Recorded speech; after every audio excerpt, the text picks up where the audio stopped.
Hello everyone, कैसे आप सभी। आई एम श्योर आप सभी ठीक होंगे। तो चलिए आज का वीडियो स्टार्ट करते हैं। आज के वीडियो में हम ऑर्थोपॉड बॉर्न डिसीजेस के बारे में पढ़ेंगे कि ये कम्युनिटी में कैसे कैसे फैलती है, किन किन कारणों से ये कम्युनिटी में फैलती है। ये हमारे प्रीवियस ईयर क्वेश्चन पेपर का एक क्वेश्चन है जो 5 नंबर में पूछा था। तो आज हम इसे डिस्कस करेंगे, ठीक है। जो लोग चैनल पर नए हो वो चैनल को सब्सक्राइब करें, वीडियो को लाइक करें और अपने दोस्तों के साथ शेयर भी करें, ठीक है। तो जिससे क्या होगा, सभी को नोट्स मिलते रहेंगे, ठीक है। तो सबसे फर्स्ट देखते हैं ऑर्थोपॉड बॉर्न डिसीज होती क्या है। ऑर्थोपॉड बॉर्न डिसीज ऐसी डिसीज होती है जो कि किसी भी कीट, मच्छर, मक्खियों इनकी वजह से, इनकी काटने की इनकी वजह से जो है स्प्रेड होती है। तो इन्हें बोलते हैं ऑर्थोपॉड बॉर्न डिसीज। या फिर ये जो डिसीज़ेज़ होती है ये हमारे जो हेल्थ होती है उसे बहुत अफेक्ट करती है। ये रूरल और अर्बन दोनों एरियाज़ में फैलती है। In India disease produced by arthropod constitute major health problems in rural and urban. India में जो है ये ऑर्थोपॉड बॉर्न डिसीज़ बहुत ही इसमें फैलती है और ये हेल्थ को अफेक्ट करने में एक मेजर रोल प्ले करती है। ये रूरल एरिया में भी ये लोगों को अफेक्ट करती है और अर्बन एरियाज़ में भी जो लोगों को है ये अफेक्ट करती है, ठीक है। Arthropod comprise varied living things in surrounding of man. जो ऑर्थोपॉड्स होते हैं वो हमारे सराउंडिंग में अलग अलग रूप में जो है प्रेजेंट होते हैं और हमें कंटिन्यूसली हम पहुंचाते रहते हैं, ठीक है। अब हम देखते हैं कि इनका ट्रांसमिशन कैसे कैसे होता है, मतलब किस किस फॉर्म में होता है। तो ऑर्थोपॉड का जो ट्रांसमिशन है वो 3 फॉर्म में होता है। सबसे पहले तो डायरेक्ट कांटेक्ट के थ्रू, देन सेकंड आता है मैकेनिकल कांटेक्ट के थ्रू, देन थर्ड आता है बायोलॉजिकल कांटेक्ट, ठीक है। सबसे फर्स्ट देखेंगे हम डायरेक्ट कांटेक्ट। डायरेक्ट कांटेक्ट में क्या होगा कि जो डिसीज्ड या फिर जो कोई भी पेशेंट है जिसे पर्टिकुलर डिसीज़ हुई है, जैसे स्कैबियस एक ऐसी डिसीज़ है जो हैंडशेक करने से, हग करने से या आपस में कांटेक्ट में आने से एक पर्सन से दूसरे पर्सन में चली जाती है, ठीक है। तो ये हो गया डायरेक्ट कांटेक्ट। उसके बाद सेकंड देखेंगे हम मैकेनिकल कांटेक्ट। मैकेनिकल कांटेक्ट में क्या होगा, जो वायरस बैक्टीरिया है इसे जो दूसरा मतलब होस्ट है, जो मतलब जिसे डिसीज़ कॉज होगी या ह्यूमन की बॉडी में जाने के लिए इसे एक पर्टिकुलर वेक्टर की ज़रूरत होती है, जैसे कि फूड, वाटर या फिर अदर कोई भी सब्सटेंस जो हम हमारी बॉडी में लेंगे। तो जो इसमें होता है मैकेनिकल कांटेक्ट में, इसे एक वेक्टर की ज़रूरत होती है। ये किसी पर्टिकुलर वेक्टर में जाता है और फिर जब वेक्टर को पर्सन इनटेक करता है तब उसके शरीर में कोई भी डिसीज़ कॉज होती है, जैसे कि डायरिया। हम कंटामिनेटेड फूड खाते हैं, वायरस बैक्टीरिया हमारी बॉडी में जाते हैं और उसके बाद हमें डिसीज़ कॉज होती है। टाइफाइड भी हमारी बॉडी में सल्मोनेला टाइफी जब किसी भी कंटामिनेटेड फूड या वाटर का इनटेक होता है उसके बाद होता है। तो इसमें फूड या वाटर क्या हो गया, एक वेक्टर हो गया जिसके थ्रू कोई भी वायरस बैक्टीरिया हमारी बॉडी में एंटर करता है। फूड पॉइजनिंग हो गया, ठीक है। ये सारी चीज़ें मैकेनिकल कांटेक्ट आ गया।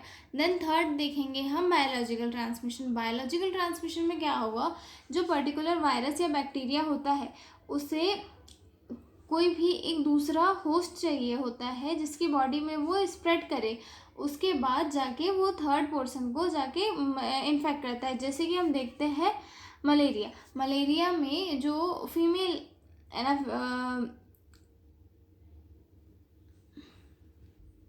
जो बायोलॉजिकल ट्रांसमिशन होता है इसमें भी वेक्टर की नीड होती है पर्टिकुलर वायरस या बैक्टीरिया को स्प्रेड करने के लिए। लेकिन इसमें क्या होता है कि जो वायरस बैक्टीरिया होता है वो वेक्टर के अंदर जाके अपने आप को रिप्रोड्यूस करता है, यानी कि उसके अंदर जाके अपना रिप्रोडक्शन करता है, उसके अंदर फैलता है, उसके बाद जाके वो किसी थर्ड पर्सन को हार्म करता है, ठीक है। तो इसमें बायोलॉजिकल ट्रांसमिशन में कौन सी डिसीज आती है, एक तो मलेरिया आती है, प्लेग आती है, डेंगू आती है। ये सारी डिसीज़ बायोलॉजिकल ट्रांसमिशन में आती है कि जो वायरस या बैक्टीरिया है वो पर्टिकुलर वेक्टर के अंदर जाता है, वहाँ पे अपना जो है फिर से रिप्रोडक्शन करता है या फिर अपने आप को डेवलप करता है, उसके बाद वो जाके थर्ड पर्सन में अफेक्ट करता है, ठीक है, होस्ट को। अब हम देखेंगे मस्कीटो बॉर्न डिसीजेस की। मस्कीटोज़ के काटने से कौन कौन सी डिसीज़ होती है। Mosquitoes are the most common vector of infectious diseases. They transmit several serious illness including mosquito जो है एक बहुत ही कॉमन वेक्टर हो चुका है इन्फेक्शियस डिसीजेस को एक पर्सन से दूसरे पर्सन में ट्रांसमिट करने के लिए, ठीक है। तो सबसे पहले तो इसमें जो इसकी कॉमन डिसीज़ है वो आती है malaria. Malaria caused by Plasmodium parasite and spread by Anopheles mosquito. जो मलेरिया होता है वो प्लाज्मोडियम पैरासाइट की वजह से कॉज होता है, और ये जो एक फीमेल एनाफिलीज मस्कीटो होता है उसकी वजह से स्प्रेड होता है। जैसे कि अगर कोई पर्सन बीमार है, उसे मलेरिया हुआ है, उसकी बॉडी में ऑलरेडी प्लाज्मोडियम पैरासाइट प्रेजेंट होता है, जब फीमेल एनाफिलीज जो मच्छर होता है वो उसे जाकर बाइट करता है, उसके बाद में जो प्लाज्मोडियम पैरासाइट है वो उस फीमेल एनाफिलीज के बॉडी में अपने आप को रिप्रोड्यूस करता है। रिप्रोड्यूस करने के बाद में फीमेल एनाफिलीज किसी दूसरे पर्सन को जाके बाइट करती है, तो उसे वो डिसीज़ कॉज हो जाती है। इसके सिम्टम्स में इंक्लूड होता है फीवर होता है, चिल्स होता है, और ऑर्गन कॉम्प्लिकेशन भी देखने के लिए मिलता है, ठीक है। अब सेकंड देखेंगे हम डेंगू फीवर। डेंगू जो है एक बहुत ही कॉमनेस्ट डिसीज़ है जो कि मतलब रेनी सीजन के बाद में हमारी कम्युनिटी में ज़्यादा देखने के लिए मिलती है, ठीक है। लोग काफ़ी इससे ये हो जाते हैं, ठीक है। Dengue fever caused by dinghy virus spread by Aedes mosquitoes. It leads to high fever, severe body pain and some cases hemorrhagic fever.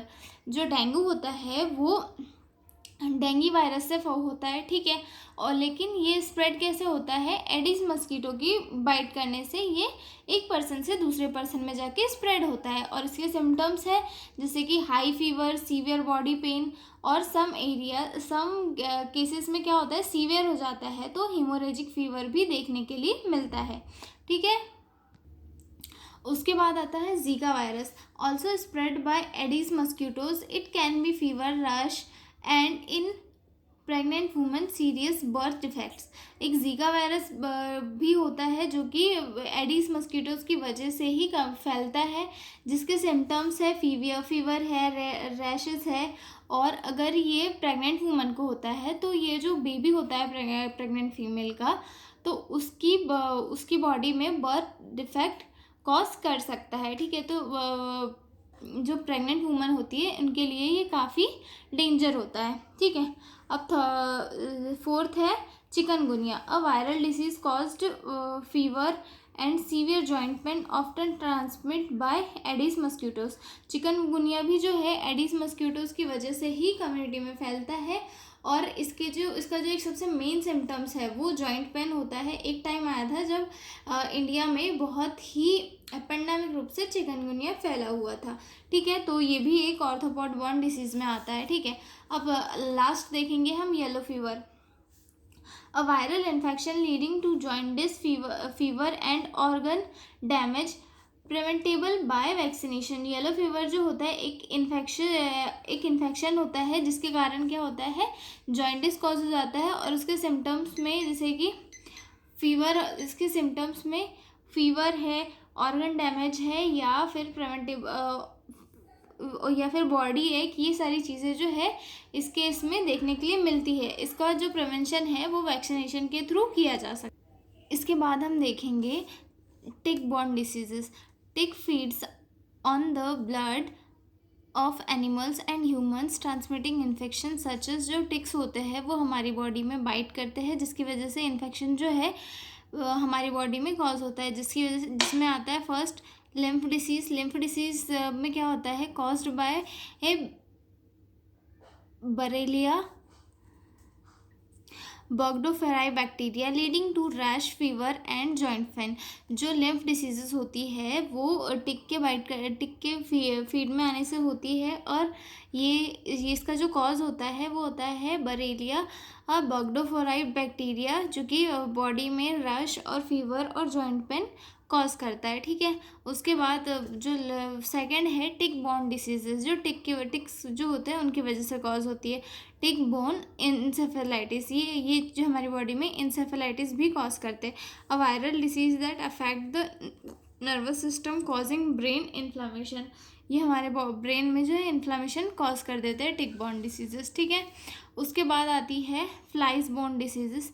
Flies are tiny parasites that lives on animals and occasionally bite humans, spreading disease such as, मतलब जो flies होती है यानी कि मक्खियाँ, वो मतलब environment में प्रेजेंट होती है, ये एनिमल्स के ऊपर भी रहती है और ये बहुत ही कम काटती है ह्यूमंस को, लेकिन जब काटती है तो डिसीज़ कॉज कर ही देती है, ठीक है।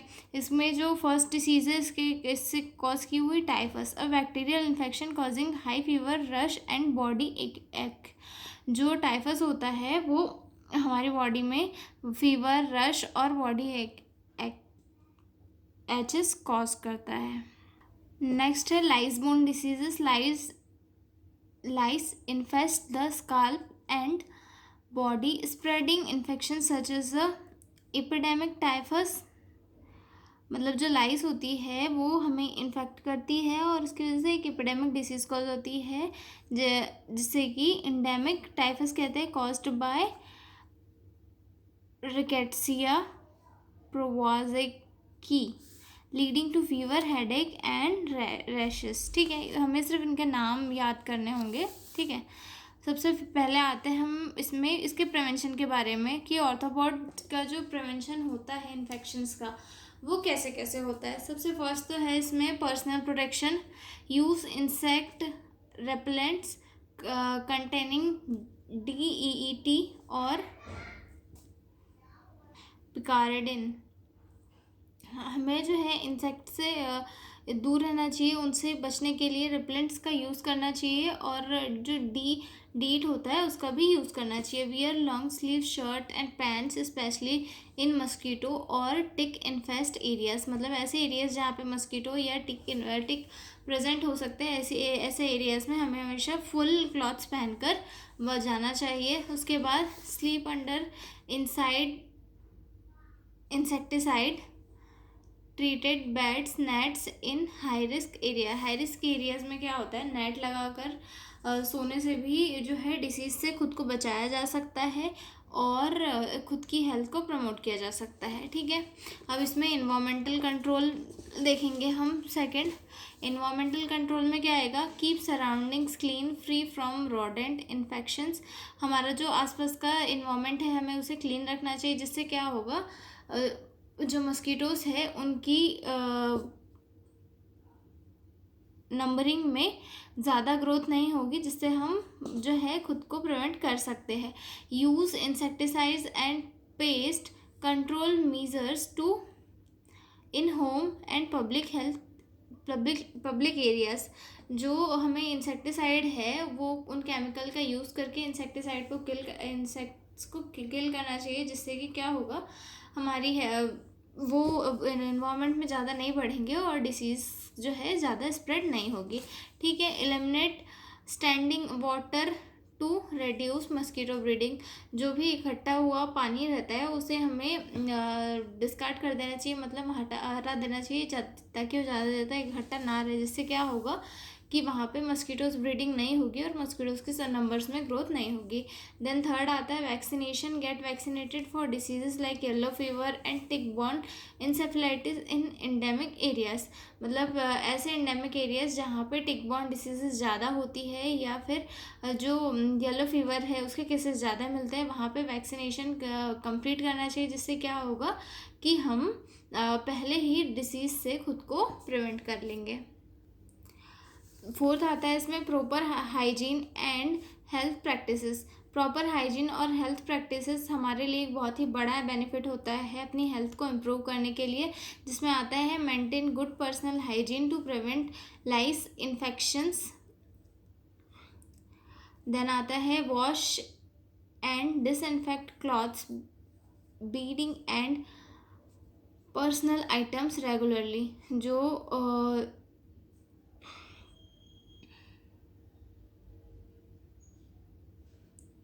हमें पर्सनल हाइजीन हमेशा मेंटेन रखना चाहिए। वह जो हमारे आइटम्स होते हैं जिन्हें हम डेली यूज़ करते हैं उन्हें रेगुलरली वॉश करना चाहिए। Seek medical attention property if better then arthropod and symptoms prepare. अगर कोई भी सिम्टम्स शो होता है बॉडी में तो जल्दी से मेडिकल ट्रीटमेंट करवाना चाहिए, जिससे क्या होगा कि हमारी हेल्थ ज़्यादा सीवियर कंडीशन में नहीं जाएगी और हमें ट्रीटमेंट पहले ही मिल जाएगा। तो मैंने आज का जो है एक ऑर्थोपॉड वाला डिसीज़ वाला क्वेश्चन एक्सप्लेन कर दिया है जो 5 नंबर में पूछा गया था। अगर आपको और भी किसी क्वेश्चन की नीड हो तो आप मुझे कमेंट सेक्शन में कमेंट कर सकते हैं, मैं आपके लिए वो क्वेश्चन नेक्स्ट डे लेकर आ जाऊँगी। तो तब तक के लिए मिलते हैं अगले वीडियो में। Bye bye.